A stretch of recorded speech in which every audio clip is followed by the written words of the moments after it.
প্রজাপতি যেমন নিরীহ প্রাণী, কৃষক তেমন নিরীহ মানুষ। আপনাদের এই কৃষি পণ্য দাম না পেয়ে রাস্তায় ফেলে দিয়েছেন, সেই পণ্যের উপর দিয়ে গাড়ি চালাতে আমাদের কষ্ট হচ্ছে। কখনো কি দেখেছেন কৃষক রাস্তা অবরোধ করে আন্দোলন করতে? কৃষক জানে রাস্তা অবরোধ করলে একদিনে দেশের কত লক্ষ টাকা বা কত কোটি টাকা খরচ হয়ে যায় বা লস হয়ে যায়।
দর্শক বন্ধুরা, কৃষক ভাইরা, কাছে কিংবা দূরে, দেশে কিংবা প্রবাসে, যে যেখান থেকে আমাদের ভিডিওটি দেখছেন, আপনাদের শুভেচ্ছা ও অভিনন্দন। আপনারা জানেন আমরা কিন্তু কৃষকের প্রতিবেদন দেখাই, কৃষকের কথা বলি। কৃষকরা আজকাল আর ভালো নেই। কৃষক এই যে হাড় ভাঙা খাটুনি করছে, করার পরে কৃষকের মর্যাদা এবং উপযুক্ত দাম না পাওয়ায় কৃষক কিন্তু ধীরে ধীরে নিস্তেজ হয়ে যাচ্ছে। আর আপনারা দেখছেন এই যে মই টানছি ধানের গাছে, একেতে আমাদের ডিপ টিউবওয়েলটা নষ্ট হয়ে গেছিল, দ্বিতীয়তে আলুটা লেট হয়ে গিয়েছিল। এই কারণে আমাদের ধানটা রোপণ করতে একটু সময়টা বেশি লেগেছে। চৈত্র মাসে 10-12 তারিখে আমরা ধান রোপণ করেছি। তো এই চৈত্র মাসে ধান রোপণ করলে ধানটা কিন্তু হয় না। আর যদি বিছনের বয়স চারার বয়সটা যদি বেশি হয়ে যায়, তাহলে কিন্তু ধানটা রোপণের সাথে সাথে 10-15 দিনের মধ্যে বা তার ধানটা কিন্তু গামর হয়ে যায়। আর গামর হলে ধান ওই আপনি 1 ফিটের উপর আর হবে না, সেখান থেকে ছোট ছোট শীষ বের হবে, ধান বের হবে। তো এটা বন্ধ করার জন্য আমরা ধানে মই দিচ্ছি, যাতে এই গামরটা ভেঙে নতুন নতুন কুশি গজায়। এটি পুরাতন একটি প্রথা, যা আগে আমাদের বাপ দাদার তার দাদারা করে গিয়েছিল, সেখান থেকে ভালো ফলন পেয়েছিল। এবং কৃষি অফিসার এখনো কিন্তু বলছে ধানে যদি অগ্রিম গামর আসে তাহলে কিন্তু মই দিতে হবে। আর মই যদি না দিতে চান তাহলে ধানের বিছনের বয়স চারার বয়স আপনাদের 20 থেকে 25 দিন হতে হবে। এর ঊর্ধ্বে হলে ধানের ফলন ভালো পাওয়া যায় না। এই জন্য দেখবেন আলুর জমি আর রেকর্ড জমি, যেগুলো আলুর চাষ হয়নি, সেই জমির আসলে ধানটা কিন্তু অনেক তফাৎ। তো এই জমিতে যখন আবার বিছনের বয়স বেশি হয়ে যাবে, যখন আপনারা সার বেশি করে দিবেন, থিওভিট, ভিটামিন, পটাশ, আলুর জমিতে অনেকে কিন্তু কিছুই দেয় না, শুধু আগাছা দমনের জন্য যে কীটনাশকটা ব্যবহার করা হয় সেটা ইউরিয়ার সাথে মিক্স করে দিয়ে থাকে। কিন্তু যারা চৈত্র মাসে ধান লাগাবেন, আলুর জমিতে পটাশ, ডিএপি, ম্যাগনেসিয়াম, সালফার, এইসব সবকিছু মিশিয়ে আপনাদের ছিটাতে হবে, তাহলে ধানটা ভালো পাওয়া যাবে। কিন্তু আমি সবই করেছি, তারপরও গামর হচ্ছে। তো এই জন্য এই মই পদ্ধতিটা ব্যবহার করছি, যেটা পুরাতন প্রথা। তো একটাতে আমি দিয়েছি, সেটাতে ধান ভালো হয়েছে, গামর থেকে নতুন কুশি গজাচ্ছে, বাস। তো আসলে কৃষকের কথা যেহেতু বলি, কৃষকের কথা না বললেই নয়।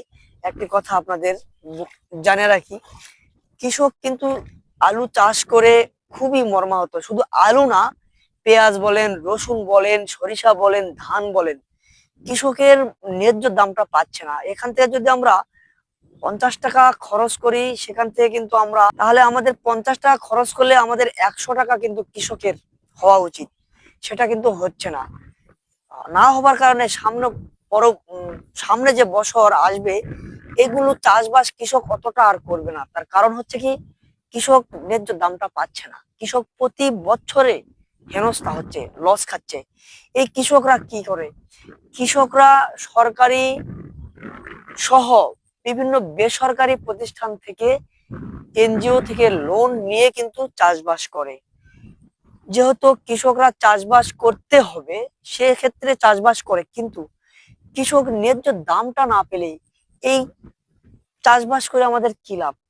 এই কিস্তির টাকা শোধ দিতে আমাদের এই ধান, গম, আলু, সরিষা, পেঁয়াজ সবকিছু বিক্রি করেও কিস্তির টাকাটা শোধ হচ্ছে না। কৃষি ফসল আমরা উৎপাদন করি দেশের অর্থনীতি বজায় রাখার জন্য, কৃষকের যেটা কাজ সেটা কৃষক করবে, কিন্তু যেটা থেকে লাভ হচ্ছে না, প্রতি বছরের লস হচ্ছে, কৃষককে হেনস্থা করা হচ্ছে, কৃষককে লজ্জায় ফেলে দেওয়া হচ্ছে। যারা চাষ করে না, যারা কিনে খায়, তারা কিন্তু বলে, হি হি করে হাসে, কৃষককে দেখে হি হি করে হাসে। আসলে এই হাসাহাসিটা বাংলাদেশে কবে বন্ধ হবে? আসলে কৃষক কিন্তু অন্যান্য মানুষের মতো যারা কর্মজীবী আছে, তারা রাস্তায় কিন্তু অবরোধ করে প্রতিবাদ করে। কৃষক কিন্তু রাস্তা অবরোধ করে কিন্তু প্রতিবাদ করতে শিখেনি। কৃষক জানে রাস্তা অবরোধ করলে একদিনে দেশের কত লক্ষ টাকা বা কত কোটি টাকা খরচ হয়ে যায় বা লস হয়ে যায়। কৃষক কিন্তু সেটা জানে। দেখবেন কত কর্মজীবীরা কিন্তু রাস্তা অবরোধ করে আন্দোলন করেছে। কখনো কি দেখেছেন কৃষক রাস্তা অবরোধ করে আন্দোলন করতে? হ্যাঁ, কৃষক এটা করেছে, তার জিনিসের ন্যায্য দাম পায়নি, রাস্তায় ঢেলে ফেলে দিয়ে গেছে। কিন্তু সেই রাস্তা দিয়ে বড় বড় গাড়িও চলে গেছে, তবুও সেই গাড়ির ড্রাইভাররা কেউ বলেনি গাড়ি থামিয়ে যে ভাই এগুলো সরান, দয়া করে আমরা গাড়িটা নিয়ে যাই, আপনাদের এই কৃষি পণ্য দাম না পেয়ে রাস্তায় ফেলে দিয়েছেন, সেই পণ্যের উপর দিয়ে গাড়ি চালাতে আমাদের কষ্ট হচ্ছে।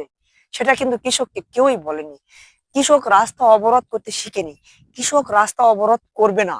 কারণ কৃষক জানে একটি তাকে কি থাকে, যখন কোনো পণ্য যায়, সব দেখবেন কৃষি পণ্য, সেটা সার হতে পারে, তেল হতে পারে, কাপড় হতে পারে, কৃষি ছাড়া কোনো কিছুই ট্রাক দিয়ে যায়, ট্রাক বোঝাই যায় না। ট্রাক একটা আটকে থাকলে কত লক্ষ টাকা খরচ হয় সেটা কিন্তু কৃষক বোঝে। কৃষক আসলে প্রজাপতি, কৃষক আসলে কাউকে আক্রমণ করতে চায় না, আক্রমণ করতে পারে না। কৃষক আসলে কারো খাবার ছিনিয়ে খায় না। প্রজাপতি যেমন নিরীহ প্রাণী, কৃষক তেমন নিরীহ মানুষ। তাই কৃষকের মর্যাদা একটু দিতে শিখুন। কৃষককে দেখে এখন মানুষ হা করে হাসে, হি হি করে হাসে। কৃষক এমন একটি বস্তু হয়ে গেছে, মানুষ হয়ে গেছে, অন্যের কাছে আসলে করুণার পাত্র। কৃষকের পণ্য আজই যদি সঠিক না পায়, কৃষক কিন্তু রাস্তাও গিয়ে দাঁড়াতে পারবে না। কৃষকের এই লস করতে করতে করতে এই লসটাই অভ্যস্ত হয়ে যাবে। তখন কি হবে? দেশের অর্থনীতি আরো দুর্বল হয়ে যাবে। আমরা দেশের বাইরে থেকে জিনিস নিয়ে এসে বাংলাদেশে বিক্রি করি বেশি দামে বা কম দামে। তো আমাদের দেশের টাকা দেশেই থাকবে কখন? যখন আমাদের দেশের পণ্য দেশেই আমরা কিনে খাবো, তখন বিদেশ থেকে নিয়ে এসে আমাদের কি লাভ হয়? হ্যাঁ, নিতে হবে, রাজনৈতিক ক্ষেত্রে হয়তো নিতে হবে, কিন্তু আমাদের দেশেরটা আগে শেষ হোক, তারপর। আমাদের দেশেরটা শেষ হলে আমরা তো এমনিতেই বাইরে যাওয়ার প্রস্তুতি নিব। তো দেশেরটা শেষ না হতেই বাইরে থেকে নিয়ে আসে, দেশের কৃষককে মানে ক্ষতিগ্রস্ত করে, তাহলে আমাদের কি লাভ? এটা না করে, ওই যে বললাম কৃষক আসলে কাউকে কিছু বলতে পারে না। কৃষক হচ্ছে যে কৃষকের মনের চাপা কান্নাটা নিজের মনের মধ্যেই রাখে, রাখতে রাখতে একদিন বড় একটি অসুখ হয়ে যায়, মানে বড় দুর্ঘটনা, যে আর করতে পারবে না। দুশ্চিন্তা থেকে কিন্তু কৃষকের মানে দুশ্চিন্তা থেকে কিন্তু মানুষের কিন্তু অসুখ বিসুখ বেশি হয়। তো কৃষক যেগুলো ভাই আছেন, যারা ভিডিওটি দেখছেন, একটু সাপোর্ট করবেন, ভিডিওটাকে উচ্চ মহলে পৌঁছানোর ব্যবস্থা করে দিবেন, শেয়ার করে, কমেন্ট, লাইক। আর এই যে দেখতে পাচ্ছেন ধানে এইভাবে এই পদ্ধতি ব্যবহার করে আপনারা কিন্তু, যদি এই ধরনের হয়ে যায়, তাহলে এই যে গামর ভাঙার জন্য এই মই পদ্ধতিটা ব্যবহার করবেন। তো বেশি কিছু বলার নেই। আসলে আমরা কৃষকের প্রতিবেদন দেখাই, আমরা নিজেরও প্রতিবেদন দেখাই। তো ভালো থাকবেন সবাই, সুস্থ থাকবেন।